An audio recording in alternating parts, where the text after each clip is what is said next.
It's the first time I had a chance to run that snowblower since I put the chain back on. Yeah, it needs adjusting. Wow. All right, hang on, let's see.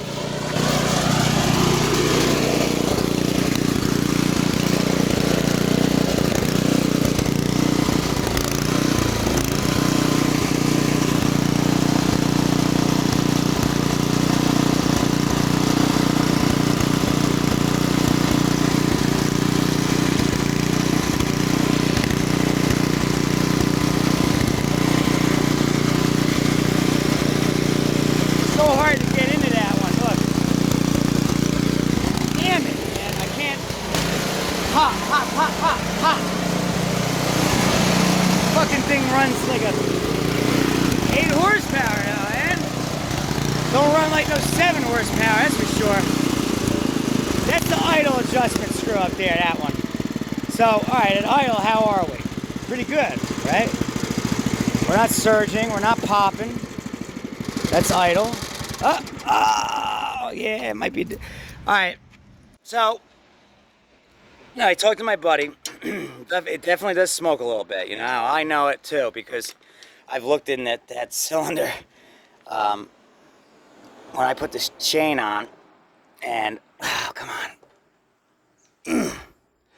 Maybe out that way, and then, yeah, it's 1/2 for the main to get to start, and then on the idle it's the same thing, 1 1/4, just like Tecumseh. So 1/2, 1 full, 1/2. So right there is 1 1/2 for that, and then I don't know where that one is right now. Yeah, let's find out. Let's just do this right now. Find out. Ooh, it's kind of hot. Yep. Yeah, get in there. Yeah, it's hard. This, I see why the guy cut this off so you could get to this screw. I understand it, but it was still stupid. You know what I mean? The proper thing to do is take the shields off, adjust it properly, and then, you know, go about it that way. And that hole is probably would have been, or even right here, there's a way to get to it. You don't cut this away. This was just, here's the amount of metal that's gone. All right, you see it? This much, the guy cut away, the original owner, which was bad because, you know, these big snow guard engines, they're valuable because they're snow guard engines. They have the snow guard. They're not, there's no air filter. It's a snow guard. This would normally have the up, from here over, it would have the updraft carburetor, which you can see right. Is it hiding? Where are you? I don't know. I have one. I brought one in here for this, because this is basically essentially the same engine right here. Ow. Don't. This is essentially the same engine, just a modern one. Alright. Where's the carburetor that I brought in for this guy? Not this one. This had the modern carburetor, like the tractors have now and everything. It had, these old school engines had an old school updraft. Oh God, everything's ended up falling me trying to look. Just, you guys know what I'm talking about. At least the engine guys know what I'm talking about. The thing would have had a carburetor that came up like a stack. And it would have had a round stack on it. Trying to see if there's an example of that here. So, yeah, well, anyway, now, see, this is a winter engine too. No. Excuse me. This is like a summer engine right here. It's just the only thing that made it a winter engine was it had a shield that covered it that's missing. But I'm looking for one. I'm trying to look for one. All right, there's a vertical version, right? Now, you wouldn't make a winter version of that, but see, it's the same thing. Instead of a snow shield, it goes up to an air filter. But on the horizontals, I wish I had one, an example of one to show you, to say, yeah, this is exactly how it would have been. This is what I came to grab for the snapper. Okay, here's a small version of it right here. Here we go. This is like basically a small version of what I'm talking about. Right here. This engine's a 1953, I think. What you have, it would have had at the end of that a tube that went up, and then it would have had this stack with an air filter, essentially, but a bigger one. You know what I'm saying? That's exactly how it would have been. And there's one in hiding over there someplace, but I'm not going to dig it out right now. Let's get the thing running. I want to get it running to where it's optimal, and then I want to see it move. I already know it works because I tried it myself for a second before I went to screw around with it with the camera. But I want to see these things do their thing, because as a man who has operated these things, this fucking thing weighs a ton. This thing weighs about 400 pounds easy, no problem. This thing is a beast. They're not usually this heavy, but this one's so heavy, it's so old, and this thing's running like an 8 horsepower. Not a 7 horsepower, but this is, you know, back in the day stuff, you know what I mean? This is... Alright, those were... Did I...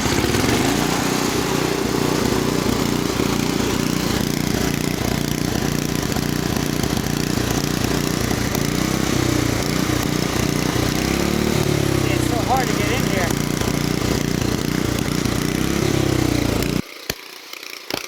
Got this in the way.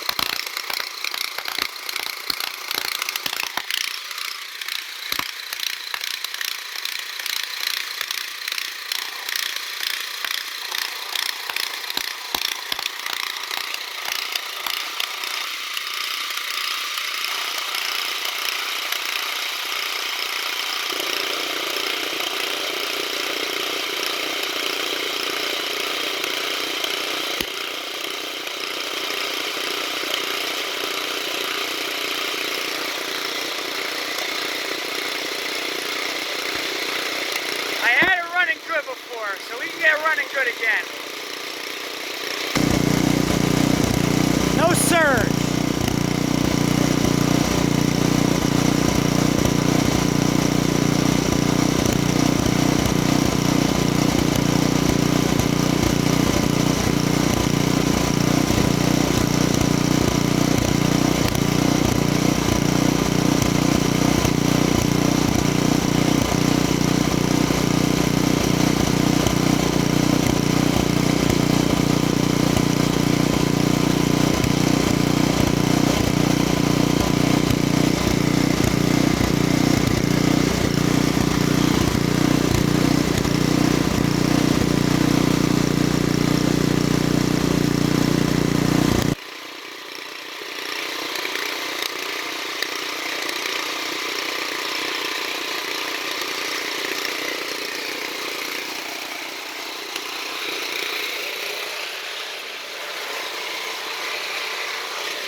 Perfect right there.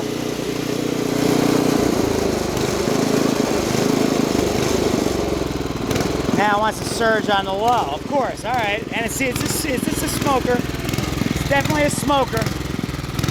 It's smoke cigarettes? No, it's a smoker.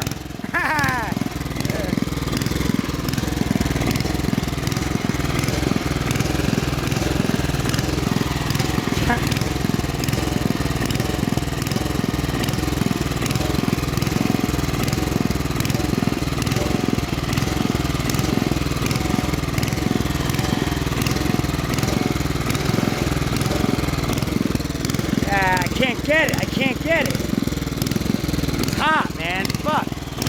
Come on. See? Fucking thing, man. I can't get it with this. Sucks.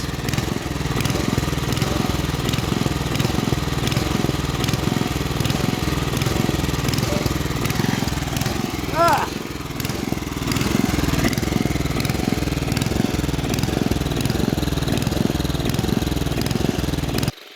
Damn it, man. This fucking thing.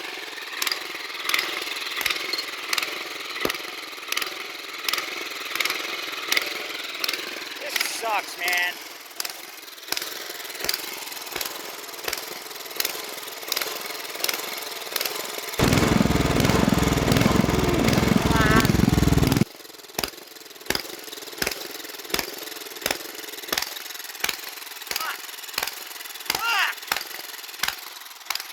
Fuck, man, I can't. Unless it's this. No, it's not. It's that. It's the adjustment. Idle adjustment. It's the idle adjustment. I know it's the idle adjustment. Come on, you fucker. Come on.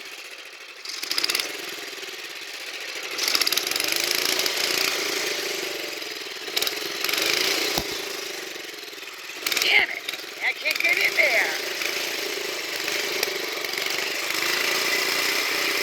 Ah, it's so hard to get in there. It's so hard.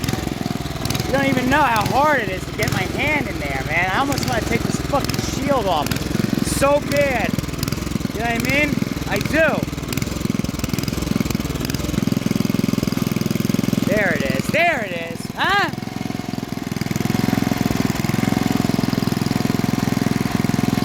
There it is. We got it. We got it. We got it. We got it. Look at this. We have bad. Want to know why my hands are all messed up? Now you know why. Now you know why. Just bite off that extra skin. And spit it away. And let it heal. These are fucking working man hands. That's why they're all fucked up.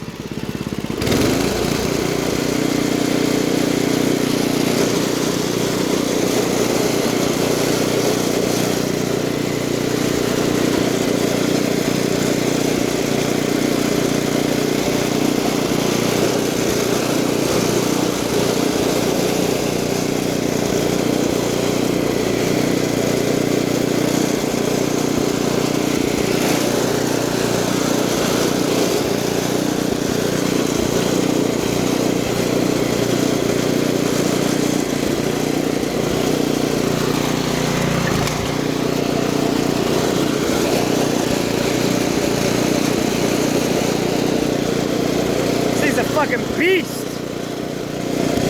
Hold on, I gotta do this with one hand. No way, I can't do it with one hand, that's why. I need two hands to operate that steering function. You guys see me, right? Sorta, yeah, alright.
Would eat snow like no tomorrow. Look at that, man. The man eater.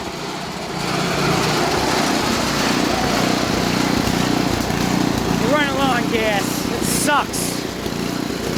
I don't have any gas here.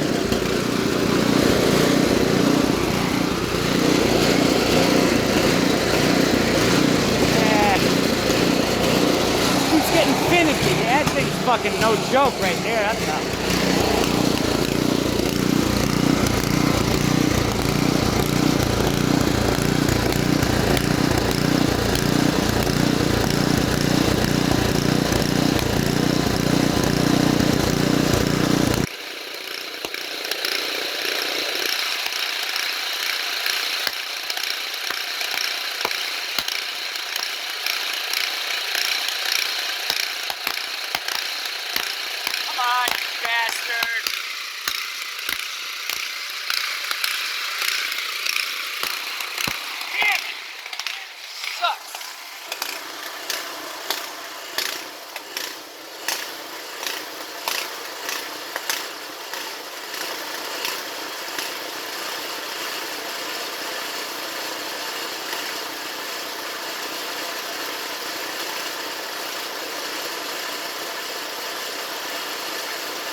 How slow can we get it down to? These old engines like to idle nice and low. That's what I like about these old ones. You can't, the new ones don't do this type of stuff. It's just not in them. Right there. Oh, this is still on.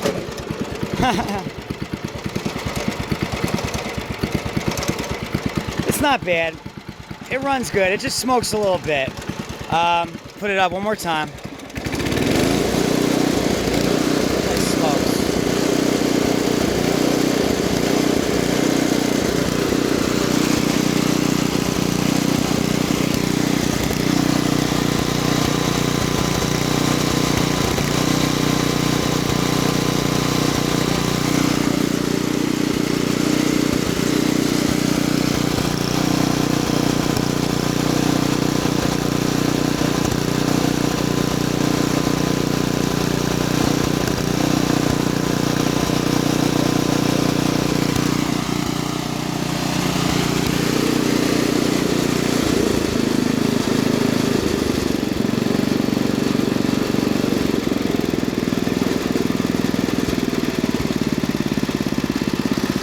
Alright, I'm going to run the fuel dry. So what I wanted to say though was, I don't know how well those steering things are working, or if they're working at all, really, to be honest with you. I can't notice it, at least not right now. And maybe in the snow I would. I don't know how well these are supposed to work, if you're supposed to be able to notice it, like feel it. Feel them turning, but the way it says it is like if you wanted to make a left turn, right? Actually have it turn left for you. You're gonna push this out, the left one out, and you're gonna push this right one down all the way. And that would essentially is what's gonna help you to turn right. Like literally to help you turn right. I don't know if it helps you, if it like unlocks it and lets you turn it easier, or if it's actually supposed to help make the turn for you. I don't know. If it's supposed to make the turn for you, it's not doing it, okay? Either side. Now, if you want to make it right, it's the opposite. You put that one down, you put this one up, and then then you're going right. Again, I don't know if it's made just to help you, to make it easier to turn, or if that thing, if you're actually supposed to feel that thing turn for you. Okay, the reason I don't know is I've never had this, and these machines, okay, this one doesn't have it. They have a differential on the side. You can unlock it, and it makes it easier to, you can feel it. It's unlocked. It's easier to turn. You know what I mean? It doesn't turn for you. It's just easier. You know what I mean? You could turn it manually, easy. When you put that differential in and lock it, when you go to try to turn it like this, it's real hard, real difficult. That's how it is on those. This, I don't know if it's the same philosophy. I don't know if those are supposed to make it easier for you, or if those things are supposed to be actually making you turn. You know what I mean? Like it's supposed to actually be physically turning it for you. I don't know. What I do know is this. The drive works now. The augers work. Everything on it's working now. So, the only thing left that I'm gonna do, it's taking a while to run out of gas.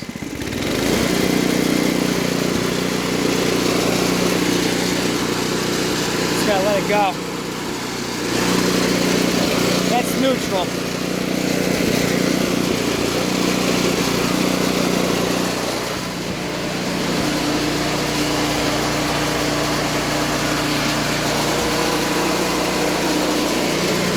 Take a long time to run out of gas, huh?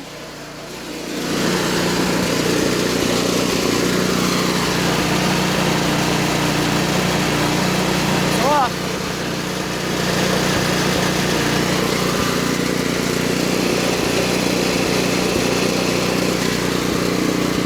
It definitely smokes.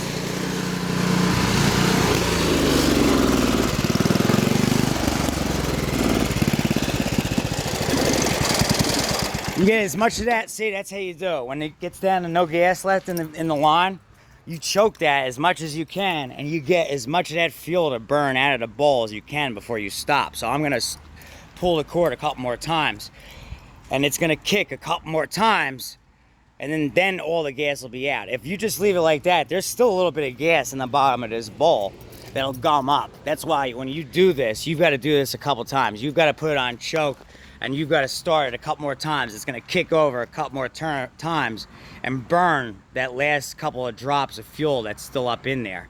You know what I'm saying? But like now, yeah, see, there's still a little bit of fuel left. I want to get as much of that fuel burnt out as possible before I let this sit, because I'm not going to touch this thing again until, well, I mean, the only thing left that I'm going to do to it is touch up this red. Somebody said, nah, just leave it alone. It's natural patina. I'm not going to do that because I know that my buddy is the one that did that to this, okay? So I'm going to make the red, at least in the areas that he hit with primer, look nice again, okay? And then that's it. I'm done. I'm putting it up as the first year of manufacturing of a Toro snowblower, because this was the first year. See, it took a little ding right there. I might get that with a crescent wrench, pop that out a little bit. But I mean, look, it works, and I'm able to turn it physically as a man, whether that's working or not. I don't know if that's helping me or not using these controls. I really don't know. I'm not gonna, when I go to market it for sale, I'm not gonna say whether they work or not. They're there. They're not broken. They're not disassembled. Everything's complete on them. I mean, I've seen it where people had them apart and all that. Good jazz. I'm not, you know what I mean? I'm leaving them things alone. If they work, great. If they don't, they don't. Whatever. I'm not messing with them, okay? The last thing I'm doing to this thing, I'm going to make sure this looks like it wasn't cut. I'm going to, straighten it out a little bit. So I'm not going to mention that it was cut. You know what I mean? I'm leaving that the hell alone, okay? And I'm going to touch up the red a little bit. This belt cover, the reason why that's hanging like that now is because of this, the idler arm is coming so far out. It's hitting up against that. So I might put one self-tap screw right there just to kind of close that a little bit, right? And just touch up the red a little bit, and that's it. It's going. I'm marketing it up for sale as a year one, 1971, as the model tag says. 1970, the engine was built. Year one, first year of production, only year that they were red and beige. 7 horsepower, 26, beast of a snowblower that I can guarantee you throws snow really well. This one has to, because of how freaking large that impeller is. That impeller belly is 14 inches wide. That thing is a beast. And then this part of it too, even, is just like, it's monstrous, man. This is freaking unreal. Look, this is 12. All right?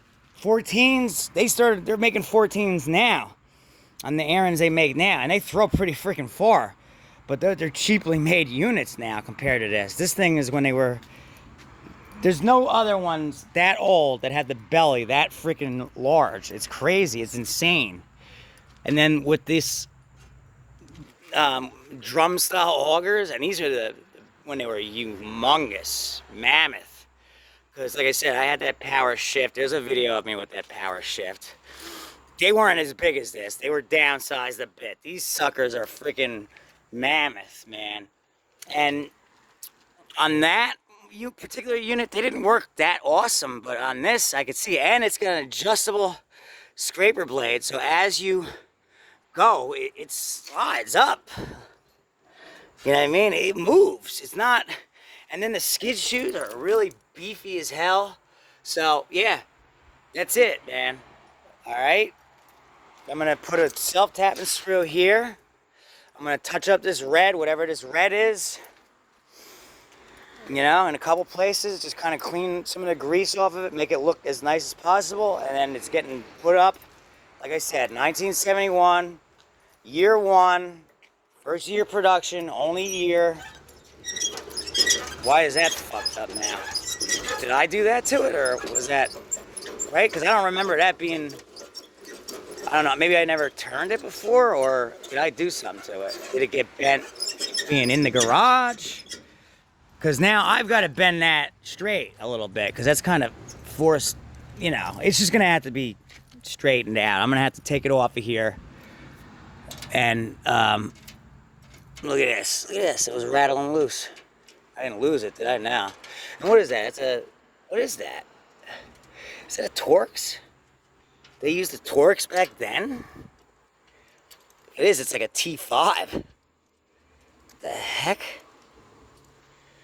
I think they are Torx. Ah! Damn. Yeah, this thing was rattling loose. It's, you know, that's because this engine, it runs like an 8, easy. It runs like an 8, no problem. A 7 horse now, an actual 7 horse, doesn't run that powerful. In fact, the Tecumseh's 7 horse. This is an 8. It runs like this. It runs just as strong as this 8. This is an 8, an actual 8. This is 318 cc. That's 275 cc. But it's so much bigger. It's just beefy as hell. Cause here, now there's a 7 here. That's a 7. That's a 7 horse Tecumseh. It's not as big and beefy. It's not. No way. It's not. This is when they made them freaking really beefy. It's a Briggs. Beefy son of a gun. So, but that's it, man. That's it. It's fixed. Remember, didn't have the drive working before? It's fixed. That issue with the chain falling off, that's not going to happen no more. I fixed that issue. That's why he got rid of it. That's why he got tired of it. The chain kept falling off. The chain kept falling off because the sprocket is on a shaft, and there's a it's like a guide. What the heck did I call it the other day? The proper name for it. It's like a it's basically like a lock ring. Basically, it comes across. I had to. It got loose. It's held on by. It's locked by 2 Allen keys. All right. Whatever reason, probably over time and vibration, it loosened and it moved over a little bit, and that allowed the sprocket to have play. Okay, so I unlocked, I loosened those Allen keys a little bit, and I pushed that collar, that's what it's called, the collar, back over, right up against the sprocket, and then tighten those Allen keys back up. And now that sprocket has no play at all, right? And then I put the chain on, right? So that chain's not falling off anymore. That issue is resolved. So that's why he got rid of it. That's done. It's fixed. The engine, yeah, it smokes a little bit from its age and the amount of use it has. The rings are worn because I had the spark plug up and off, and there's definitely, deposits, oil deposits up in there. And you saw, it definitely smokes and all that good jazz. I ain't messing with it. It still runs, pretty damn decent and strong. Just, it smokes a bit. The next owner, somebody who's looking for a first-year Toro, because not only is it a good, well-made snowblower that definitely will throw snow well, it's actually, believe it or not, going to be in demand because it was the first year they made them, the only year they made them this color. There's going to be somebody out there in this country looking for one of these, and I'm going to get a pretty penny for this thing. It's most likely going to get shipped, like they all do. This isn't going to be something that's going to sell around here. I'm going to put it on Craigslist. I'm going to put it on eBay, for a pretty penny, and then it's most likely going to be somebody up in Minnesota where they were made that wants it. And it's going to end up getting put on a pallet and shipped off. And the shipping is usually $200 to $300, plus how much they pay for the machine, whatever they pay for the machine, whether it's $500, $600, whatever the heck I'm going to get for it. All right, and that's it. And if it's more than that, it's more than that. But I figure, if it was just, I sold one of these. It was a 624 last year. For $350 in East Brunswick. Okay, essentially same unit basically.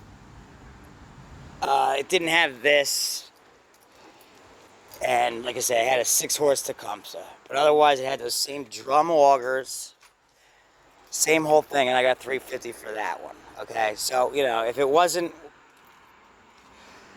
what it is, you know, it might be worth $300-400. But that engine alone, like I said, I've sold this engine right here, the 8-horse version, which is just like the 8-horse version, for $500 plus shipping.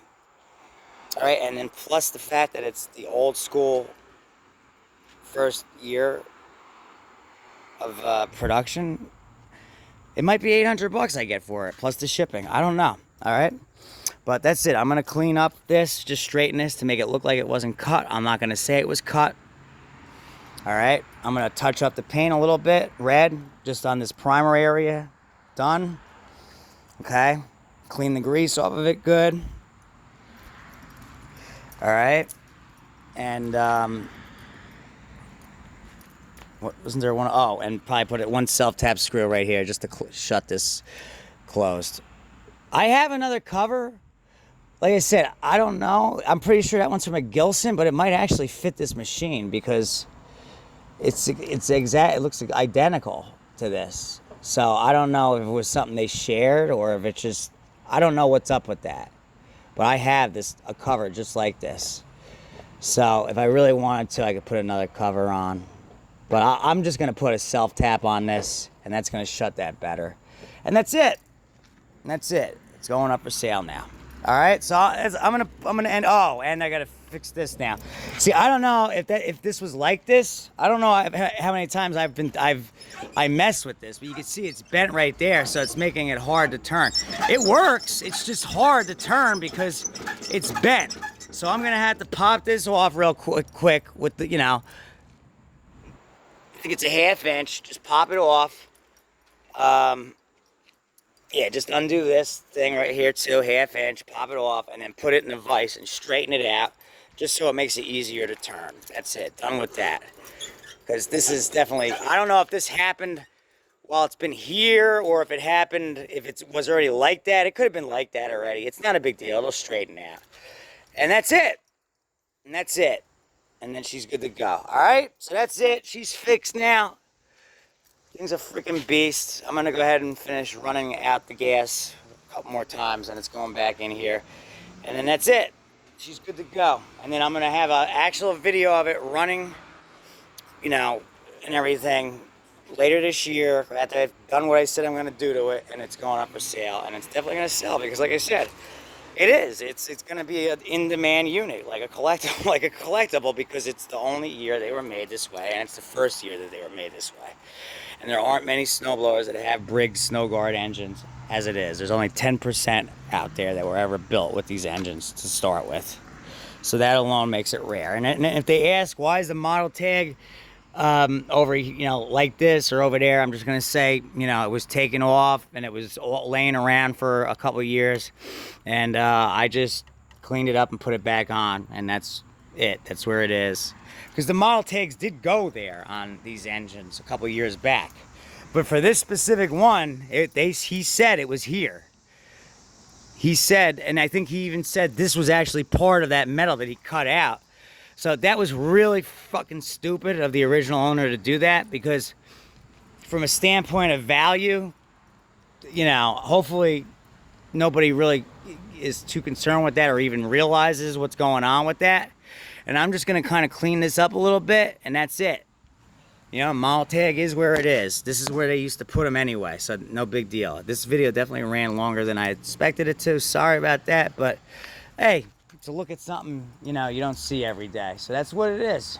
All right? Oh, and while we're at it, you know, just to mention, as a side note, this guy's tree, man, he really needs to take care of this. Look at it. It's his tree, and the fucking thing's hanging over here on our yard, in this yard. That one's dying, this one's dying. Look at that thing, look at that, look at that. It's hanging over the garage. It's dead, and it's gonna end up falling down, hitting the garage, and damaging it. On top of the fact that the last time, he let that branch break, and he made me clean it up. I had to clean up his fucking tree, because it fell over here. Now, I guarantee you, if he didn't know I was here, he would have taken care of it, because then it would have been just her. But he made me do it because he knew I was here. Like, I have the time and the money to do it.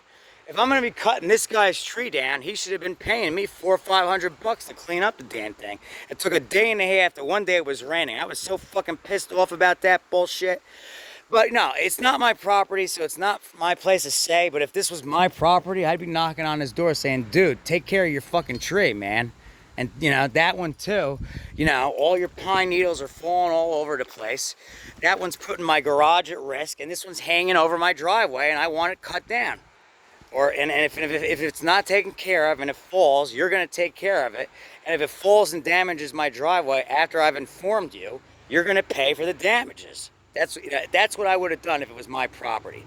It's not mine, so I can't do anything about that, really, other than not be very happy about the situation.